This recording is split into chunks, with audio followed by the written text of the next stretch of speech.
disminuye económicamente.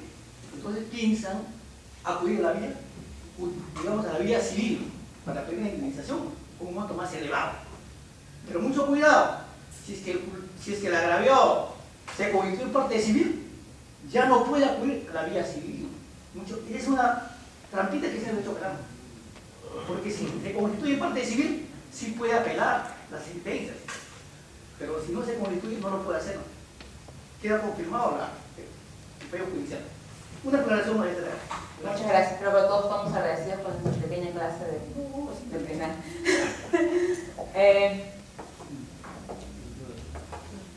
Quiero crear una aclaración, no hay ninguna pregunta en realidad. Así que me quedo a... ya. Pero hice la precisión al momento de conversar. Haré la corrección de manera... Sí, aquí lo precisa usted. Pero si las consecuencias económicas, dice bien preciso, taxativamente usted lo dice. Entonces eso conlleva a una equivocación, ¿no? De tu manera está aclarado. Ya quedó claro, entonces ya quedamos sustento de la grabación que forma parte de las clases. Gracias. ¿Una pregunta, Cristian? No, lo que quería agregar más que nada es que estamos hablando de un proceso penal que concluye, que otorga una reparación civil, y en ese caso estamos hablando de una sentencia. ¿Qué cosa lo que busca también la controversia de un arbitraje? Llegar a un punto final de la controversia y emitir el laudo. Si estamos bajo esa clase, digamos, de preceptos, lo que viene a posteriori es la ejecución del mismo. Entonces, en materia arbitrable, cuando ya nosotros tenemos una sentencia, lo que nos queda es la ejecución de la misma. Y en el caso del arbitraje en sí mismo, pues si no se aviene la parte que debe cumplirlo, pues se tiene el auxilio de la justicia. Ahora, ¿en qué momento podría ser de alguna manera arbitrable? Solamente en la forma de pago, y es presentando y en cuanto ambas partes así lo decidan. Cuestión que es muy difícil, pero... Lo que a mí se me acaba de ocurrir, y no sé, yo estoy vagando porque tema penales, la verdad, no es mi campo, y se me está ocurriendo. ¿Qué pasa? Yo les consulto a aquellos que tienen mayor relación con el tema penal. Si es que no me constituyo como parte civil, tengo una sentencia condenatoria que me favorece, y yo le digo al condenado, suscribamos un convenio para que la indemnización que te voy a pedir no sea en el foro civil, sino en el foro arbitral. Eso sí es viable. Yo entiendo que ese es el supuesto en el cual se podía iniciar perfectamente un arbitraje. ¿No? Pero es posible. Si tengo una sentencia condenatoria que me favorece, podría perfectamente suscribir un convenio. A ver, si me dicen lo contrario, yo lo acepto porque la verdad, dígame. Sí, doctora. Al principio, pues, surge de este tema arbitral el ejemplo de ver un proceso penal y se trata de determinar la oportunidad. Es un tema, no debe haber metido, voy a borrarlo. Se trata de establecer la oportunidad en que se pueda establecer el convenio arbitral. Resulta muy difícil poder, como usted lo ha manifestado, poder establecer en qué momento se puede diseñar. Toda persona que es sometida a un proceso penal, por lógica, siempre va a decir que es inocente y por lo tanto va a decir que te voy a pagar por la colección civil. Pero haciendo una distinción, bueno, en este momento tenemos dos ordenamientos jurídicos en materia procesal penal por la aplicación de un nuevo código que se dan en ciertos distritos judiciales, y acá en el Distrito Judicial de Lima se da el antiguo procedimiento. ¿En qué momento podría aplicarlo yo en el nuevo modelo procesal? Existe lo que se llama la terminación anticipada. En esa terminación anticipada es cuando el imputado reconoce su responsabilidad y el fiscal negocia con él tan solo la pena. En ese momento podría darse la aplicación del convenio arbitral de la parte agraviada. ¿Y con sentencia no podría? ¿Por qué no? Lo que pasa es que resulta muy difícil cuando una persona a lo largo de todo el proceso viene sosteniendo pues... Pero yo digo, ¿podría? Sí podría. Se podría. Yo o sea, Pero le queda un poco de... Porque yo les digo, en la práctica yo puedo suscribir un convenio en cualquier, o sea, antes de surgir la controversia, después de surgir la controversia. Claro que después de surgir la controversia es más difícil que antes de surgir la controversia. Yo puedo suscribir un convenio. ¿Qué ha pasado en el tema de expropiaciones? Nosotros iniciamos demandas de expropiaciones ante el Poder Judicial y el sujeto pasivo, porque el sujeto pasivo no aceptó nuestra petición de arbitraje, así que nos vimos en la obligación de iniciar demandas judiciales. Durante el desarrollo del proceso judicial ya viene 7 meses, no se avanza nada y el sujeto pasivo se hace persona y dice, ¿sabes qué? Ya, ahí vamos a arbitrar.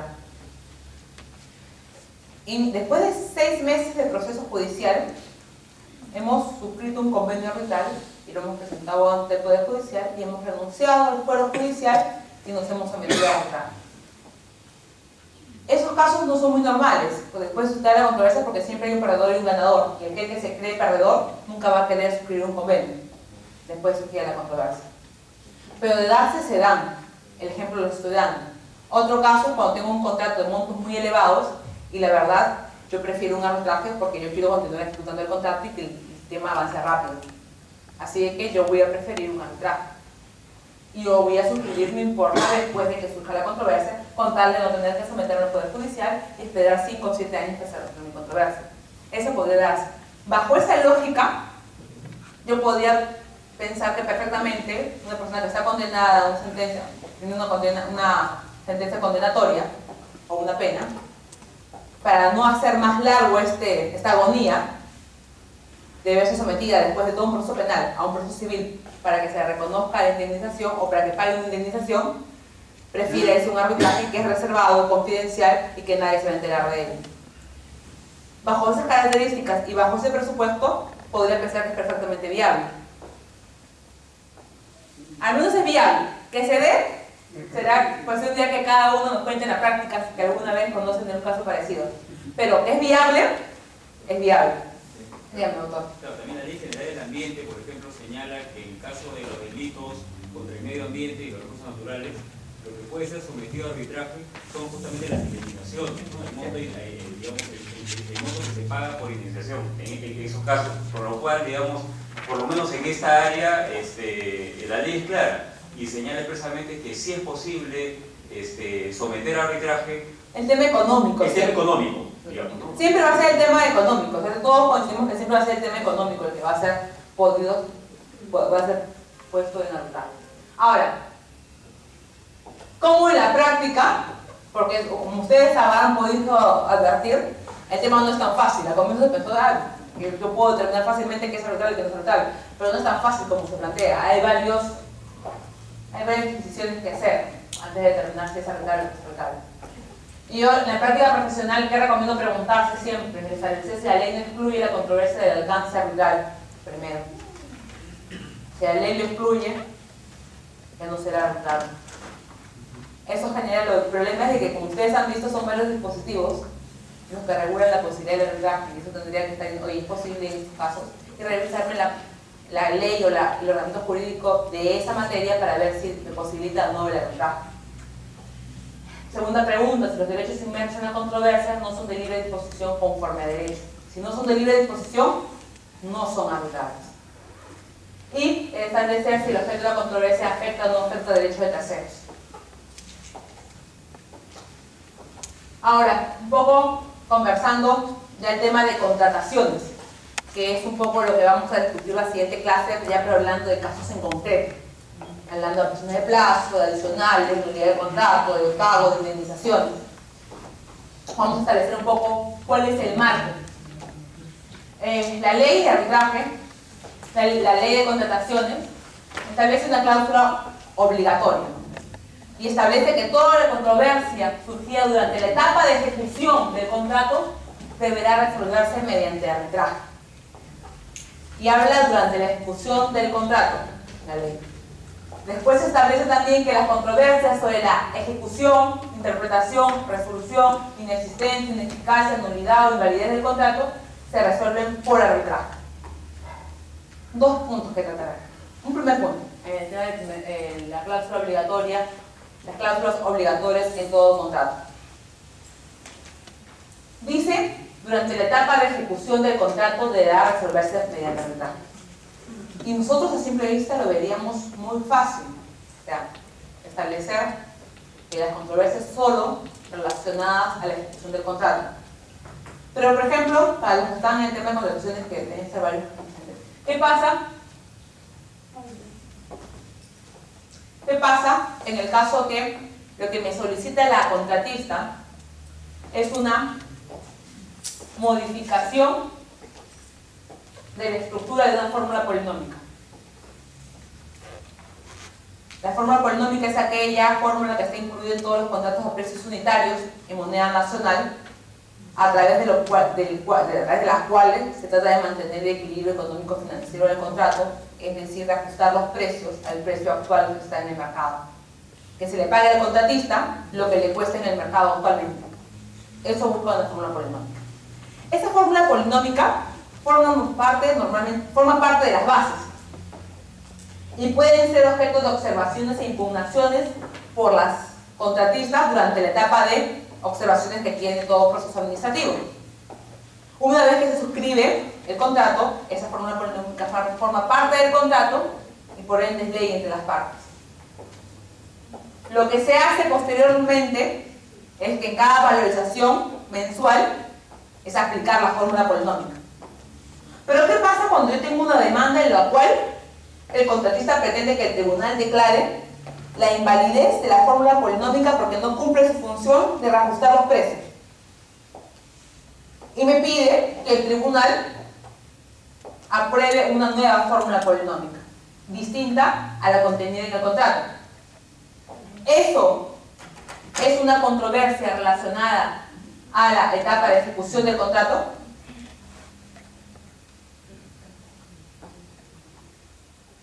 Tal cual se lo planteaba.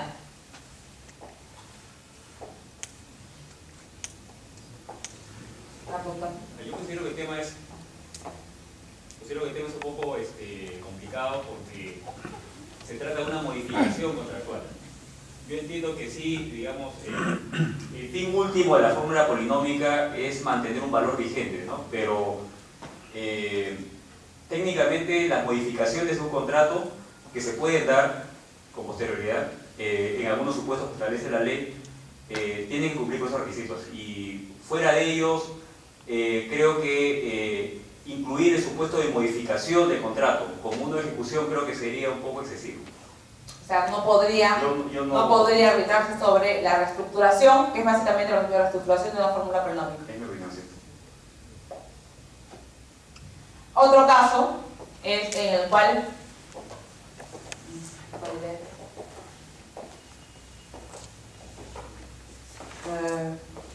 ustedes habrán escuchado el tema de Combine con el Ministerio del Sistema Público, ya así que no tengo ningún lugar de reserva respecto a eso. La entidad, y esto ya es, la entidad resolvió el contrato de Combine Inter está relacionado al tema de las bombas lacrimógenas. No sé si recordarán en el momento que interpelaron a unas interpelaciones que tuvo Alba Castro, fue por la sobrevalorización de las bombas lacrimógenas. Esta interpelación generó que se le resuelva el contrato a la persona que había proveído de estas bombas lacrimógenas. Pero ¿qué había pasado en este caso? La entidad le había resuelto el contrato señalando que al momento de suscribirse el contrato, la contratista no tenía vigente su Registro Nacional de Proveedores. Ya, ese fue el caso. La contratista al momento de suscribir el contrato no tenía vigente el Registro Nacional de Proveedores. ¿Se puede resolver el contrato por un acto posterior a la suscripción del mismo? Un acto anterior a la suscripción del contrato, porque tú tienes que tener el RNP para suscribir el contrato. Si no tienes RNP, la entidad no tiene que permitirte suscribir el contrato. No tienes tu RNP vigente, inclusive. Ahora, es más, me preguntan si es que se puede resolver y eso puede ser arbitrable. Y el tema es que sí es arbitrable. porque es un acto, la entidad ha resuelto el contrato, y esa resolución del contrato sí es arbitrable. Lo que no está bien, o lo que se discutió en el fondo, es que la entidad no pudo haber resuelto el contrato por un acto